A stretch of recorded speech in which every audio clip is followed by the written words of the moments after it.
নমস্কার, আমি মিঠুর ঘরকন্যায় সবাইকে স্বাগত।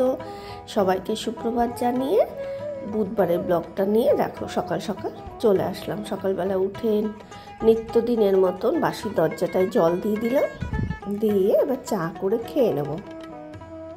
আর এই গাছগুলো দেখো, সেদিনকে আমার হাজব্যান্ড কাটতে গিয়েও কাটলো না। ওই বলে না, দেখো একটা মায়া পড়ে যায়। এবার ভেতরে লতি এসছে তো বেশ ভালোই লাগছে। আর আজকে দেখাচ্ছে এই কারণে কতগুলো ফুল এসছে দেখো, মানে ও যদি আমি ওই সাইড থেকে দেখাই না তাহলে বেশ ভালো লাগবে। আলোটা এই পাশটায় পড়বে, ব্রাইট লাগবে। আমি এই ভেতর থেকে তুলছি বলে অতটা বোঝা যাচ্ছে না, পুরো হলুদ হয়েছিল। এরপর গাছগুলোকে বলেছিল সপ্তাহে 2 থেকে 3 দিন জল দিতে। এখন যেহেতু টানের সময় তো 3 দিন দিতে। এবার আমি ওই একটু বেশি গ্যাপে করেই দিচ্ছি, মানে ভয় লাগে জানো তো। বলি না যে মানে আমার হাতে গাছ বেশি বাঁচে না, ওইটা বাড়িতে এনে সেই গাছটা যদি মরে যায় তখন খুব কষ্ট হয়। জন্য আমি সপ্তাহে 2 দিনই অল্প অল্প করে জল দিই। এসে খানিকটা না ফ্রিজে টক দই ছিল, সেটা দিয়ে আটাটা মেখে নিলাম। আর হচ্ছে ভেন্ডি, আলু, টমেটো, পেঁয়াজ, লঙ্কা সব কেটে নিয়েছি। টক দই দিয়ে আটাটা মাখলাম কেন, বেশ খানিকটা টক দই ছিল। এবার কয়েকদিন ধরে না, যেহেতু ছেলের জ্বর থেকে উঠেছে, ও টক দই খাচ্ছে না, ওর বাবারও গলাটা একটু খুসখুস করছিল, ওই জন্য টক দইটা খাচ্ছিল না। এবার খানিকটা ছিল তো, ডেটটা আবার নষ্ট হয়ে গেলে, ডেটটা চলে গেলে খাওয়া যাবে না। আমি ভাবলাম ফেলে দেওয়ার থেকে আটাটা মাখি। আটাটা মেখে নিলাম। এবার দেখো কালকের ভাত আমি করে রেখেছি, একটুখানি পান্তা ভাত। কারণ এই যে মিষ্টি চলে আসলে না আর কাজকর্ম করা যাবে না। ওর বাবাও খেয়ে দিয়ে অফিস চলে গেল, ছেলে স্কুলে চলে গেল। রুটি আর ভেন্ডি, টমেটো, পেঁয়াজ টেয়াজ দিয়ে ভাজা করে দিলাম। এরপর এসে মিস্ত্রিরা সব জিনিসপত্র, সোফা, একটা রান্নাঘরে, একটা ছেলের ঘরে এইভাবে সরিয়ে মানে ড্রয়িং রুমটাকে পুরো ফাঁকা করে দিল, নাহলে জিনিস আনতে ওদের অসুবিধা হবে। এবার বলেছিল যে 9টায় আসবে। আমি বারণ করেছিলাম যে দাদা 9টায় আনবেন না, 9টায় আনলে না আমার একটু অসুবিধা হয়ে যাবে, কারণ ওই সময়টা তাড়াহুড়ো করে বেরোনোর। এইবার ধরো এরকম 9টার সময় যদি উনি চলে আসতেন, স্কুটিটা কোথায় বের করতো আমার হাজব্যান্ড, বা ছেলের স্কুলের হয়তো গাড়ি দাঁড়িয়ে রয়েছে, যে কারণে আমি বলেছিলাম যে ওরা বেরিয়ে গেলে তাহলে আপনারা নিশ্চিন্তে কাজ করতে পারবেন। তারপরে ওনারা ফ্রিজটাকেও বের করে দিলেন, না হলে এই জায়গাটা খালি না হলে ওদেরই জিনিসপত্র টানাটানি করতে অসুবিধা হবে। এরপর এই আলমারির পাল্লাগুলোকে নামিয়ে রাখলো আগে, আর এই আলমারিটা এখান থেকে সরে যাবে। 5 পাল্লার আছে, একটা 2 পাল্লার আর একটা 3 পাল্লার।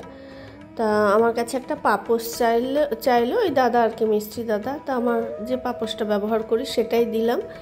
আরও একটা বলছিল, এবার আমি খুঁজছিলাম, তখন বারণ করলো, বললো থাকার লাগবে না। এইটার সময় দেখলাম ওদের খুব কষ্ট হচ্ছিল, 3 পাল্লা তো। তা আমি বলেছিলাম যে এই আমাদের তো আর একটা দরজা আছে কলাপসেবলের, তাহলে ওই দিকটা দিয়ে আপনি করুন, তাহলে সুবিধা হবে। ডাইনিং টেবিলটা সরালে বলছে না, আমরা এই দিক দিয়েই পারবো। তারপর এই যে এখন এটা সেট করতে বলল 3 দিন লাগবে, মানে ওপরটা পুরো কভার করবে।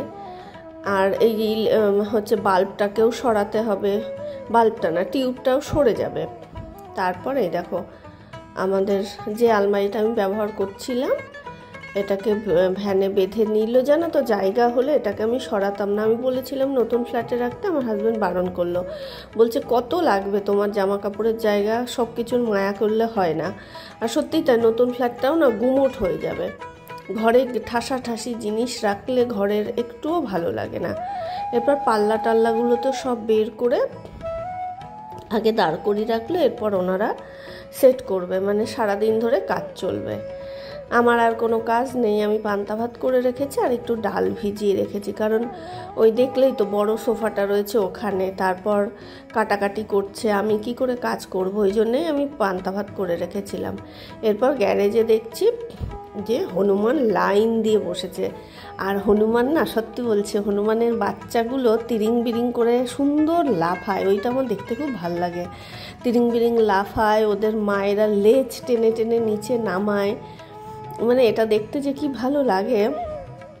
আর এটা জুম করে দেখছি, আমাদের পেছনে যে বাড়িটা আছে সেখানে এই যে মায়ের সাথে দুখানা বাচ্চা ওরম তিরিং বিরিং করছে, খেলছে, পিঠে পড়ছে, মানে এটা দেখতে খুব মজা লাগে আমার। সত্যি হনুমান আমি ভয় পাই, কারণ কামড়ে কুমড়ে দেয়, কিন্তু দেখতে মজা লাগে।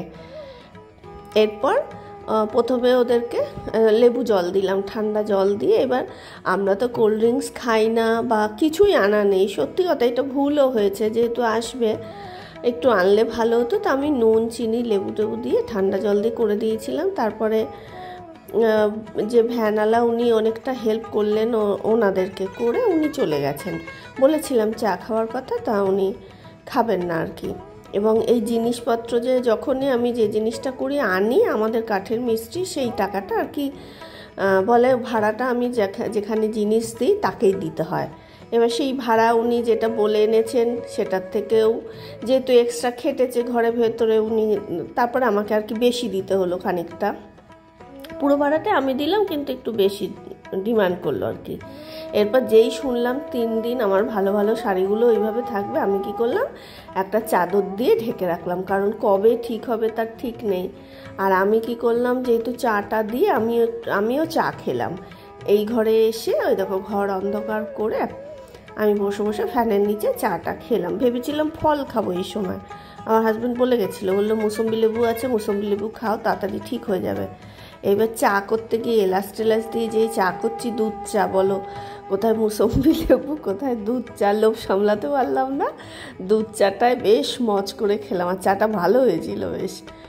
চার দেখো সারা ঘরে এরকম জিনিসপত্র ছড়ানো ছিটানো আছে, আর ওনারা তার নিয়ে বাইরে যে কাটাকাটি করছে, মানে ওপরের সেটটা উনি করে আনেননি। আমি না এতটা জানতাম না, আমি জানতাম এই ঘরের শোকেসটা যেমন করেছিল ওই রকমই হবে হয়তো।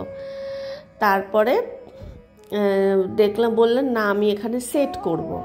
আমি ভেবেছিলাম তৈরি করে বক্স মতন আনবে, পুরো সেট করবে, হয়তো 1 দিন 2 দিনের কাজ হয়ে যাবে।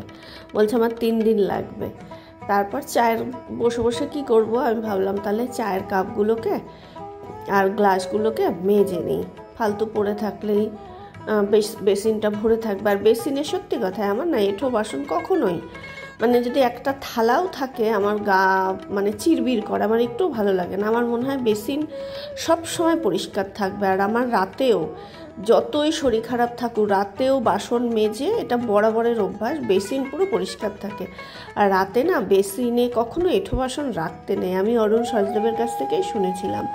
মানে তাতে না কি বলতো, অর্থনৈতিক টানাটানি থাকে। বেসিন রান্নাঘরে কখনো এঁঠো বাসন রাত্রে রাখতে নেই, আমি কখনো রাখি না। মানে এটা ওনার শোনার আগের থেকেই, যে সকালে উঠেই দেখবো চারিদিকে ঝকঝক করছে, এটা আমার খুব ভালো লাগবে।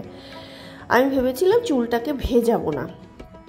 ওনারা খেতে গেলেন 1:30টার সময়, আমি তখনই চানটা করলাম। তার আগে চান করব কি করে, ঘরের মধ্যে লোকজন থাকলে না অস্বস্তি হয়। আর পুজোটা ওর বাবাই করে গেছিলো, আমি বলেছিলাম তুমি পুজোটা করে যাও, না হলে আমার করতে করতে 5টা, ওনারা 5টা অবধি কাজ করবেন না। এবার চলে গেলে সারা ঘরে দেখো এরকম গুঁড়ো গুঁড়ো আছে, সেইগুলো ঝাঁট দিয়ে ঘরটাকে মুছতে হবে। তাহলে 5টার পরে তখন আমার আবার গা ধুতে হবে। কিন্তু 1:30টার সময় ওনারা যখন চলে গেলেন, আমি পুরো চান করে নিলাম, নিয়ে বড়াটা ভেজে পান্তা ভাতটা খেয়ে নিলাম। না হলে ভালো লাগছিল না, গরমকাল তো অস্বস্তি হয়। করে আবার বিকালবেলায় ঘরটর মুছে, তখন আর জলটা মানে চুল ভেজাবো না, গায়ে জল দেব। দেখো ফট করে সামনে চলে আসলাম। আমি কাটলেও কাটতে পারতাম, বিশ্বাস করো এর আগে আমি কোনো দিন জানতামই না। মানে আমি সবাই দেখি দাঁড়িয়ে দাঁড়িয়ে কী সুন্দর ছবি দেয় মোবাইল হাতে, কি করে দেয়, এত মাথা মোটা আমি, আমার মাথাতেই ছিল না। আয়নার সামনে ওরম ধরেই তো সবাই নিজেকে দেখায়, মানে এটা আমার মাথাতেই ছিল না। কি বোকা, চিন্তা করো, পড়াশোনা করেছি, এইটুকু বুদ্ধি আমার নেই। এই যে আমি না ড্রেসিং টেবিলটা ছোট্ট একটা বলেছিলাম, একটা আয়না হবে, 2টো ড্রয়ার হবে, নিচে 2টো ড্রয়ার হবে। এবার করতে করতে সে বেশিই হয়ে গেল। যেহেতু এই ঘরে সুইচ বোর্ড একটাই, আর আমি ড্রেসিং টেবিলটা এখানেই রাখবো, আর যেটুকু জায়গা আছে পুরো খালি থাকবে। এবার সুইচ বোর্ডটা তাহলে ঢেকে যাচ্ছে। তখন উনি বললেন যে আমি এরকম পাল্লা সিস্টেমে করে দিই, ভেতরে আপনি জিনিস রাখতে পারবেন, তাক তাক করে দিই। আর আমি বলেছিলাম মাথায় একটা লাইট দেবেন। এবার উনি করতে করতে বললেন যে একটা না অনেকগুলো লাইট দিই, তাতে আপনার দেখবেন বেশ ভালো হবে। এই করতে করতে জিনিসটা বড় হয়ে গেল। আমি বলেছিলাম ছোট্ট, আর আমার হাজব্যান্ডও না মানে মিস্ত্রির সামনেই বলতে থাকবে, করছো যখন ভালো করে করো, ভালো করে করো, এইভাবে বলতে থাকে। আর উনিও বলতে থাকে যে আমি এটা করে দিই, ওটা করে দিই। তো যাই হোক, দেখতে তো ভালোই লাগছে। আমি ড্রেসিং টেবিলটার পিছনে না এতটা খরচা করতে চাইনি, বিশ্বাস করো, কিন্তু ওই করতে করতে হয়েই গেল আর কি। আমার হাজব্যান্ড আর কাঠের মিস্ত্রি ধোঁয়া দিতে দিতে হয়ে গেল। দেখতে ভালোই লাগছে। তোমাদের কেমন লাগছে একটু কমেন্ট করে জানিও। তাহলে ভিডিওটা এখানেই শেষ করছি। কেমন লাগলো প্লিজ একটু কমেন্ট করে জানিও। ভালো লাগলে ভিডিওটা লাইক করে আমার চ্যানেলটা সাবস্ক্রাইব করে দিও। সবাই খুব ভালো থেকো, সুস্থ থেকো, টাটা।